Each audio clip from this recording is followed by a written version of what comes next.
Okay, sorry about the technical difficulties. Hopefully it all goes smoothly. Maybe because of the storm outside. I don't know what it is. Okay. Excuse me. Of course, tonight's class is in the merit of all the Jewish people in the land of Israel, those on the front lines, those that need healing, those that need rescuing, those that need peace of mind, safety, they should have it immediately. If you would like to sponsor a class, sponsorships are available. We appreciate it. Helps us keep doing these things. And let's get into it. Okay, so in this week's Torah portion in Parsha Rabbi in the book of Devarim, in the book of Deuteronomy, in chapter 12, verse 20, the Torah says as follows.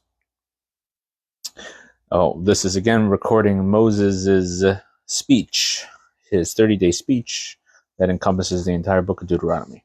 When God expands your boundaries, as he has promised you, and you say, I will eat meat because your soul craves to eat meat, you may eat meat according to your soul's desire. So Moses tells the Jewish people, Moshe tells the Jewish people, when you get to the land of Israel, you are allowed to eat meat. So the $1 million question is, when were the Jewish people not allowed to eat meat? What is going on over here? And we're going to discuss the history of meat eating in the Torah. So the first thing that we have in reference to eating meat is in Genesis chapter 1, verse 29. God says to Abraham, Vayomer Elokim, and God says, Behold, I have given you every seed-bearing herb which is upon the surface of the entire earth, and every tree that has seed-bearing fruit, it will be yours for food. Okay? So Rashi, the foremost commentary on the Torah, immediately explains, Adam and Eve were not permitted to kill an animal and eat meat. They and animals all consume vegetation together. Consumption of meat was first permitted for the children of Noah, as we'll see in 1 second. Okay?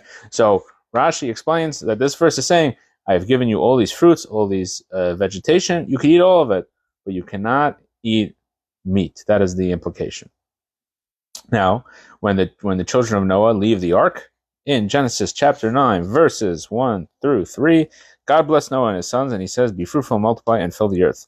Your fear and dread shall be upon all the beasts of the earth, and upon all the fowl of the heaven, upon everything that creeps upon the ground, and upon all the fish of the sea, for they have been given into your hands. So we see from here, one more verse. Every moving thing that lives shall be yours to eat. Like the green vegetation, I have given you everything. So we see here that that everything is now given to them, and Rashi comments over there, I only allowed vegetation for Adam, but for you I allow everything, just as I allowed Adam the vegetation, right? So he's saying that I'm allowing you to eat meat and fish, and birds, etc., the same way that I allowed Adam to eat any vegetable. Okay, so now, what is the going on over here? We have Adam is not allowed to eat meat, but Noah, post the flood, is allowed to eat meat. Now, on the other hand, we see that sacrifices were allowed, animal sacrifice. So animal sacrifice is, we know, Cain and Abel, right? The first people that were born, two brothers, one brother they each brought a sacrifice. Cain in Hebrew. Cain brings a flax seed, and his brother brings a sheep. Now, why was Abel's Hevel in Hebrew? Why was his sacrifice accepted? The Torah according to the commentaries in the Torah, because he brought the best of his, versus Cain did not put much effort into the quality of his sacrifice. Now, another interesting difference is Cain brought vegetation, and Abel, he brought an animal. And in a way, they were having an intellectual disagreement. That Cain, he was saying that humans have no advantage over an animal. So Cain was saying, we're not allowed to eat animals, so therefore humans are just smart animals. That's all we are. So we don't have the right to bring them as a sacrifice. Abel understood, however, that it's forbidden to kill an animal to eat at that time. However, it was permitted to kill an animal for a higher purpose. In this case, bring a sacrifice to God. Okay? So going back to the beginning of time, literally we're already having this debate about vegetarianism. So Cain essentially was a vegetarian. Just say it how it is. Yeah? He was saying, well, they all were vegetarians. I guess he was saying that people are not better than, there's nothing special about people, and we're just smart animals. Therefore, we don't have the right to kill animals, even for a higher purpose. Obviously, they weren't allowed to eat meat. And he's saying even to sacrifice, to bring to God, also not allowed. Now, so what changed after the flood?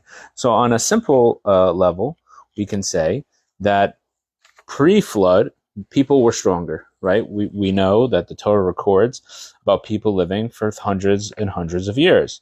For example, Adam lives 930 years. Methuselah, right? He lives 964 years. And even Noah lives 900 something years, right? All these people lived many, many years. And afterwards, people started living more closer to the amount of years that people live nowadays, right? 100 was already considered old.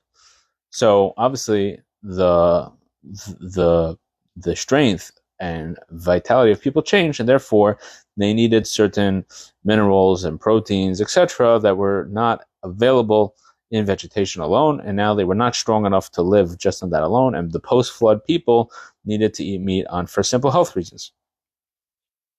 And they could not survive on vegetation alone.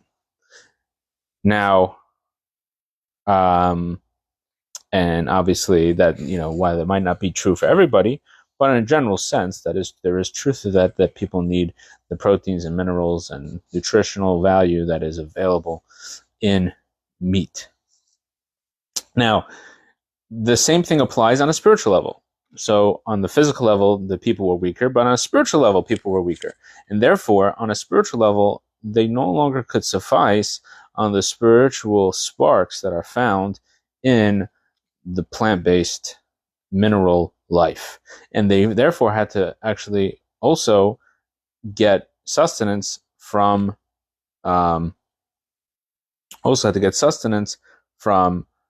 meat. So let's explain this idea, and then we will go further into the history. There are 4 general categories of things in the world.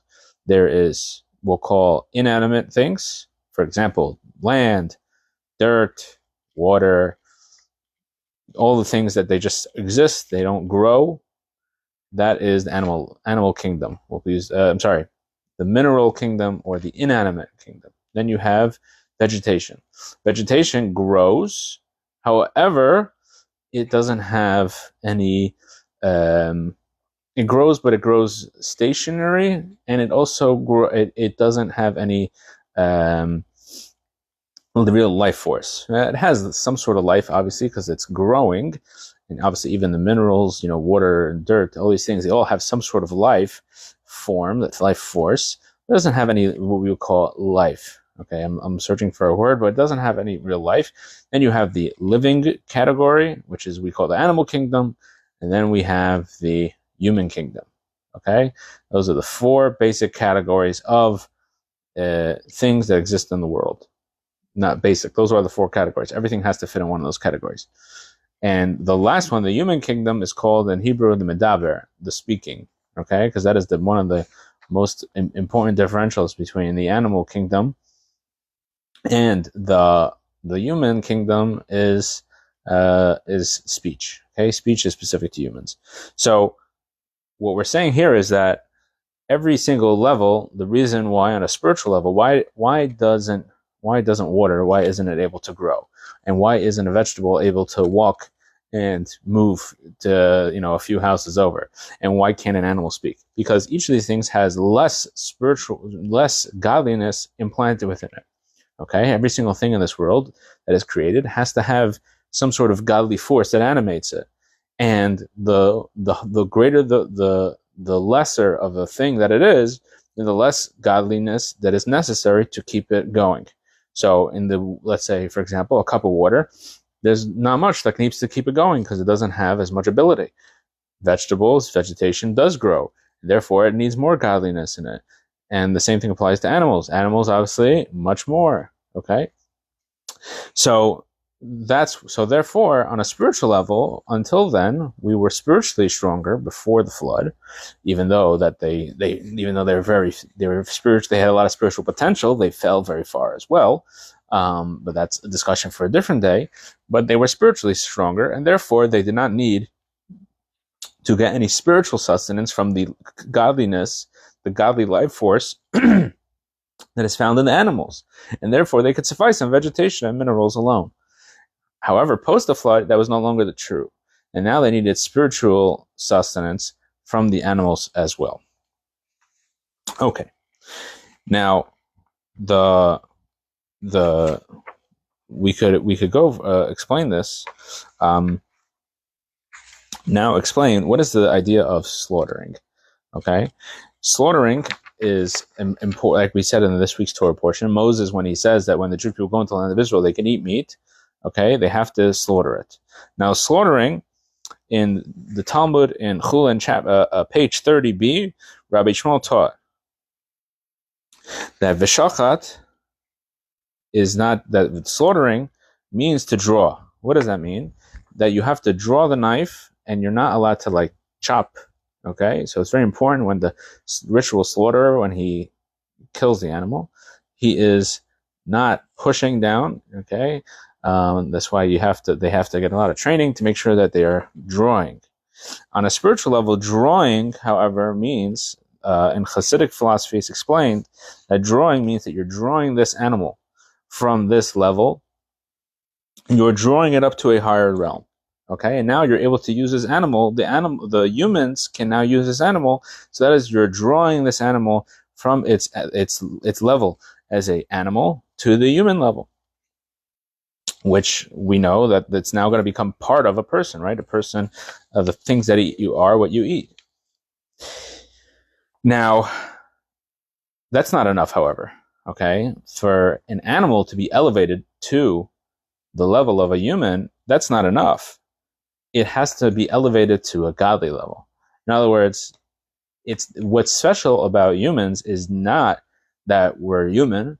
What's special about humans is that we have an ability to now serve God. We have an ability to do what God wants from us. So therefore, if you use this animal and the nutrition from the animal for something spiritual, for example, you use the energy to study Torah, to do a mitzvah, etc., then you are actually sanctifying this animal and bringing it into a godly thing. So again, it's not enough to bring the animal into the human realm, but it has to be brought into a godly realm. And the only way to do that is to use the energy and to use and use yourself. You make yourself into a chariot for godliness. Okay, and therefore, if a person were to use the animal for if a person were to use the energy that he got from the animal for bad things, then on the contrary, now he has this opportunity and he squanders the opportunity. Now you ate this meat and you used, right? You had to kill an animal, you had to take its energy and you use it for something negative or nothingness, right? Wasting time, etc. Now the animal's like, what are you doing? What are you doing to me? Right? Now I'm part of a negative force instead of a part of a godly force. Now, let's take it a step further. So we talked about the early history of meat. Now let's go back to our Torah portion. So Rabbi Yishmael in the Talmud in Chulin page 16b says as follows. This verse that we mentioned earlier, right? That Moses said that you could eat meat because your soul craves to eat meat when you go into the land of Israel.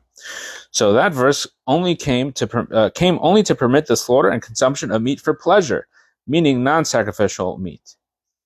And he explains. Initially, when the Jewish people were in the desert and the Mishkan was established, they were prohibited from eating meat for pleasure. Anyone who wanted to eat meat had to slaughter the animal as a sacrifice at the Mishkan courtyard, and could only eat it after the priest had sacrificed it appropriately. Okay, so there are different types of korbanos. There are different types of sacrifices.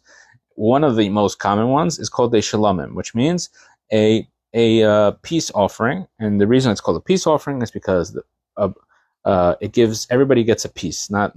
It's not a peace offering, PIECE. It's a PEACE, but because everybody gets a piece, it makes peace amongst everybody. Meaning, a portion of it, the blood and the fats, go to the altar. A portion of it goes to the kohanim, the priests. They get a portion, and the rest of it, the majority of it, goes to the owners of the thing, and now they could go home and they could enjoy this. They have to eat it, obviously, in purity, etc., in a special way, and there's a time limit of how long they can eat it, etc., and different restrictions based on what type of a peace offering it is. For example, the Korban Pesach, the Passover offering, that is a type of peace offering, and that is a peace offering that has restrictions that it can only be eaten on Passover, only that night until midnight, and you can't break bones. You have to, right? So there's all different restrictions, but in the end of the day, you could eat it. So in the times of the desert, once the Mishkan, once the tabernacle was established, that was the only way they're allowed to eat meat. Okay, the only way they're allowed to eat meat was through sacrifice. If they were not allowed to just what we do nowadays, right, or post the entering of Israel, you could, if you want to eat meat, you don't have to go to the temple. You just slaughter an animal and you could eat, no problem. However, once they entered the land, they were permitted to eat meat for pleasure and were allowed to slaughter and eat meat anywhere. Okay, so no longer do they have to eat. Once the Jewish people came into the land of Israel, according to Rabbi Yishmael in the Talmud, they were not allowed to. They were allowed to eat meat even for pleasure. So again, we have a similar idea. It's kind of funny. On the one hand, you have the spiritual people of the desert, and they're not allowed to eat meat except in a sacrificial way. But the post entering the land of Israel people who are not as spiritual, they're people of the land, they're working in the land, they're involved in business, they are allowed to eat meat. And it says when your heart desires it. So what's going on? Again, the similar dichotomy what we had with the pre-flood and the post-flood. On the one hand, you have the spiritual people who are the pre-flood, they're not allowed, and the people of the post-flood are allowed. And again, the answer is very similar. The people of the desert, though they were extremely spiritual, they ate manna from heaven, they studied Torah all day, they didn't have to work, they didn't have to engage in the world, and therefore they didn't have the ability to uplift the world. They didn't have the opportunity, I guess is the best way to say it, to go into the world and take those things like meat, like animals, and uplift it, because they were just on a totally spiritual level. So they're totally spiritual. So okay, so you deal with the spiritual. So you're spiritual, you eat spiritual food, you do spiritual things. You don't have that ability to, only if you're engaging in the world, you have the ability to now engage in also the animal kingdom. And therefore, they had to eat meat, also had to be spiritual. So that was the people of the desert. Once they came into the land of Israel, now they were given the ability to eat meat. And however, there is a prohibition. Okay? There's a couple prohibitions of eating meat. Number one is, Rashi says, okay, comments on this idea, that when you're supposed to eat meat, when your soul craves meat. Rashi explains that one who can only eat meat if he's comfortable financial position, meaning he has the ability, the financial ability to eat meat. So it's a luxury. So this is what this idea is, that actually you're only allowed to eat meat when you could afford it, when you desire it, right? So what does that mean? When you desire to eat meat, what does that show? That shows that your soul is actually your soul is saying there's a spark in this meat that I need to elevate. And therefore your soul essentially telling you, your soul then gives the message to your body and tells you, okay, it's time to eat meat. Now, there is another prohibition, right? So we said you have to be you have to want to eat meat, right? So that's number one, okay? And the second thing is, it says in the Talmud that, let's see, what is it? Where is it? I don't have the source here. I apologize.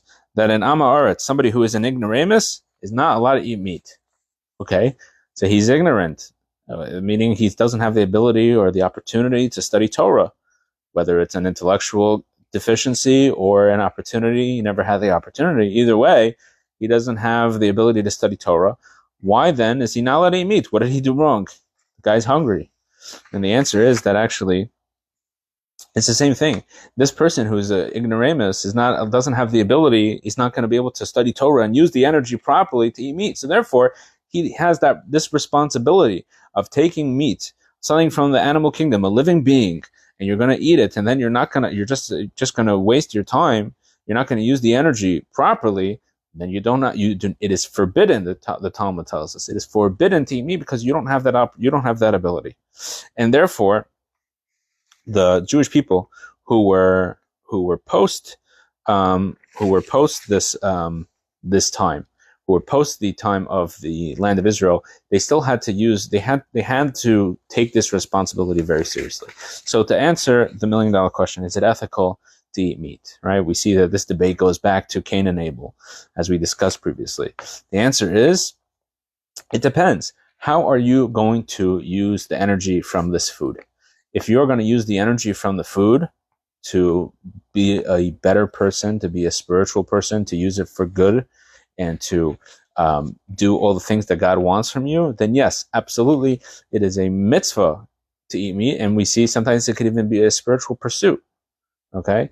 Whether it's through a sacrifice or it is through using the sparks of this animal and elevating it. You're not elevating the animal to yourself, but you're elevating it to God. There's nothing better for that animal, that its purpose in this world and creation is to be elevated to God. So there's nothing could be better. However, when it comes to a person who is not going to use the energy properly, if a person is going to eat meat and then use his energy for either negative things or wasteful things, then yes, it is unethical to eat meat, because you are taking an animal, and the truth is, at that point, you are not better than the animal. Just because you're a human, it's not the point. It's not that you're elevating the animal to the human level. You have to elevate the animal to a godly level, to a spiritual level, beyond what you are. And so in a way, going back to that original debate between Cain and Abel, is the animal, are we better than animals? It depends, right? So Abel obviously was correct that we are better than animals if we use it for godliness. Cain was correct, however, that if we just use it for ourselves, we are not better than animals. If we just use animals for our own pleasure and not for the spiritual and godly pursuits that we engage in. Thank you very much for joining. And if you have any comments, you want to put it in the comments, we appreciate it. We appreciate the feedback. And God willing, we will see you next week. Have a good Shabbos.